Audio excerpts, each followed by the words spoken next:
سلسلہ ہدایت قرآن، سنت اور اہل بیت علیہم السلام میں خوش آمدید۔ آج ہم سورۃ الانبیاء پر بات کریں گے۔ یہ مکی سورہ ہے اور اس میں 112 آیات ہیں۔ دیکھیں، یہ سورہ توحید یعنی خدا کی وحدانیت کو ثابت کرنے کے لیے آپ کہہ سکتے ہیں کہ دو طرح کے دلائل پیش کرتی ہے۔ ایک طرف تو خالص عقلی اور منطقی دلیل ہے جسے برہان تمانہ کہتے ہیں، اور دوسری طرف انبیاء کرام علیہم السلام کی زندگی کے واقعات ہیں جو توحید کو ایک زندہ حقیقت کے طور پر دکھاتے ہیں۔ تو آج ہماری گفتگو کا محور یہی سوال ہے کہ ان میں سے کون سا طریقہ زیادہ مؤثر اور کنونسنگ ہے۔ میرا موقف یہ ہے کہ سورے کا اصل زور منطقی دلائل اور حضرت ابراہیم علیہ السلام جیسے انبیاء کے اس براہ راست کنفرنٹیشنل انداز پر ہے جو باطل کو فکری سطح پر شکست دیتا ہے۔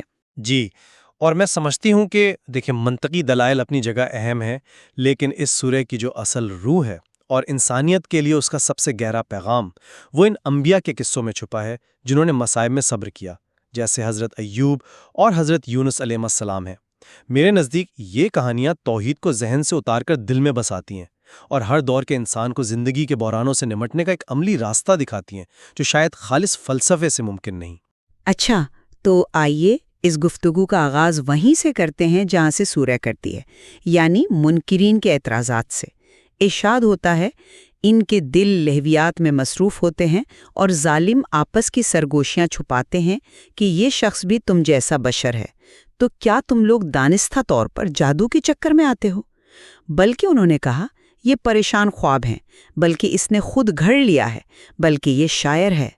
اب یہاں دیکھیں، ایک ہی سانس میں نبی اکرم صلی اللہ علیہ وآلہ وسلم کو بشر، جادوگر، خواب دیکھنے والا اور شاعر کہا جا رہا ہے۔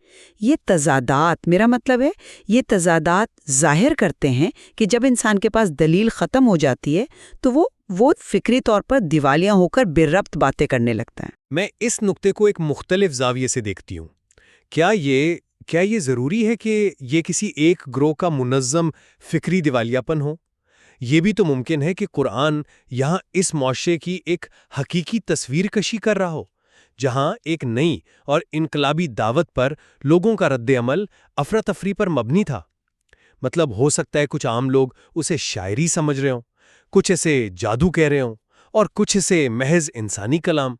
میرے خیال میں اسے صرف فکری کمزوری کہنے کے بجائے یہ اس پیغام کی طاقت کو ظاہر کرتا ہے جس نے پورے معاشرے میں ایک ہلچل مچا دی تھی، اور ہر کوئی اپنی سمجھ کے مطابق اسے بیان کرنے کی کوشش کر رہا تھا۔ جی، یہ ایک دلچسپ نقطہ ہے آپ کا، لیکن قرآن فوراً ان کے سب سے بڑے اعتراض یعنی پیغمبر کے بشر ہونے کا جواب دیتا ہے۔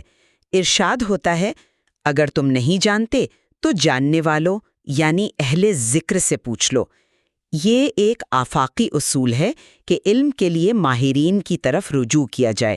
پھر فرمایا، اور ہم نے انبیاء کو ایسے جسم کا مالک نہیں بنایا جو کھانے کے محتاج نہ ہوں، اور نہ ہی وہ ہمیشہ زندہ رہنے والے تھے۔ یہاں حکمت یہ ہے کہ رہنما کا انسان ہونا ضروری ہے تاکہ وہ ایک عملی نمونہ بن سکے۔ لیکن اس کے بعد قرآن اپنی سب سے طاقتور عقلی دلیل پیش کرتا ہے جسے برہان تمانہ کہتے ہیں۔ اور یہیں پر میرا بنیادی اختلاف شروع ہوتا ہے۔ آیت 22 میں کہا گیا، اگر آسمان و زمین میں اللہ کے سوا اور کئی خدا ہوتے تو ان دونوں کا نظام بگڑ جاتا۔ یہ دلیل بظاہر بہت مضبوط لگتی ہے کہ کائنات کا نظم و ضبط ایک ہی خالق کی نشانی ہے، لیکن ایک سوال ذہن میں آتا ہے، کیا اس دلیل میں ہم انسانی کمزوریوں جیسے حسد، اختلاف رائے اور طاقت کی کشمکش کو خداؤں پر پروجیکٹ نہیں کر رہے؟ کیا یہ ممکن نہیں کہ اگر ایک سے زیادہ خدا ہوتے تو وہ اپنی لامحدود حکمت کی وجہ سے آپس میں ٹکرانے کے بجائے مکمل ہم آہنگی اور تعاون سے نظام چلاتے؟ آپ کا سوال بہت منطقی ہے، لیکن اس کا جواب دلیل کے اندر ہی موجود ہے۔ دیکھیے، تعدد یا ایک سے زیادہ ہونے کا مطلب ہی یہ ہے کہ ان ہستیوں میں کوئی نہ کوئی فرق ہو، چاہے وہ ذات میں ہو، صفات میں یا ارادے میں۔ اگر وہ ہر لحاظ سے ایک جیسے ہوں تو پھر وہ متعدد ہوئے ہی نہیں، ایک ہی ہوئے۔ ایک ہی۔ اور جہاں ذرا سا بھی فرق موجود ہے وہاں اختلاف کا امکان ہمیشہ رہے گا۔ امام صادق علیہ السلام نے اسی نقطے کی طرف اشارہ کیا ہے کہ نظام میں جو ہم آہنگی اور اتصال ہے وہ خود بتاتا ہے کہ اس کو چلانے والا ایک ارادہ ہے۔ دو ارادے ایک ہی وقت میں ایک چیز پر نافذ نہیں ہو سکتے۔ یہ ایک لاجیکل امپاسبلٹی ہے۔ یہ کوئی انسانی کمزوری کا قیاس نہیں بلکہ وجود کا ایک بنیادی عقلی اصول ہے۔ میں اس عقلی اصول کی خوبصورتی کو تسلیم کرتی ہوں، لیکن میرا سوال اس کی افادیت کا ہے۔ یہ ایک فلسفیانہ نکتہ ہے جو شاید ایک علمی مجلس میں تو بہت متاثر کن ہو، لیکن کیا یہ دلیل ایک عام انسان کو جو زندگی کی مشکلات میں گھرا ہوا ہے خدا سے جوڑ سکتی ہے؟ میرے خیال میں قرآن اس دلیل کو ایک بنیاد کے طور پر پیش کر کے فوراً اپنے اصل میدان کی طرف لوٹتا ہے، اور وہ ہے انسانی تجربہ اور کہانی کا میدان۔ اور اس کی سب سے بڑی مثال حضرت ابراہیم علیہ السلام کا قصہ ہے۔ بالکل، اور حضرت ابراہیم علیہ السلام کا قصہ میری بات کو مزید تقویت دیتا ہے۔ وہ عقلی دلیل کو عملی میدان میں لاتے ہیں۔ جب وہ بتوں کو توڑ دیتے ہیں اور قوم ان سے پوچھتی ہے تو وہ کہتے ہیں بلکہ ان کے اس بڑے بت نے ایسا کیا ہے، سو ان سے پوچھ لو اگر یہ بولتے ہوں۔